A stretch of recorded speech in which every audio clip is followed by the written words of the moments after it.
Kamarudin Simanjuntak ikut menanggapi soal wanita misterius menangis di rumah Verdi Sambo. Sebelumnya, Barada Eliezer mengatakan ada sosok wanita menangis keluar dari rumah Verdi Sambo di Jalan Bangka. Adanya kesaksian itu sejumlah pihak berkomentar, termasuk Kamarudin Simanjuntak yang mengorelasikan dengan keterangannya beberapa waktu lalu soal si cantik. Apalagi ditambah munculnya video yang memperlihatkan seorang wanita diduga istri kedua Verdi Sambo. Apakah wanita itu sama dengan wanita yang dicari-cari Putri Chandrawati sambil berkeliling daerah Kemang membawa senjata? Pada Juni lalu, Kamarudin Simanjuntak menyebut wanita menangis yang ada di rumah Verdi Sambo itu adalah si cantik yang disebutnya.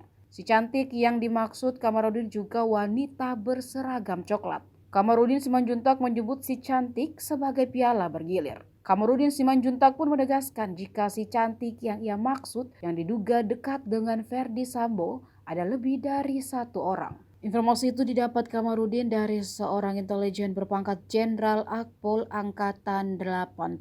Bahkan menurut dia kejadian di rumah Jalan Bangka itu menjadi pemicu dendam Verdi Sambo kepada Brigadir Yosua. Sejak kejadian itu, kata Kamarudin, Brigadir Yosua kerap mendapat ancaman karena dianggap memberitahu soal si cantik kepada Putri Chandrawati.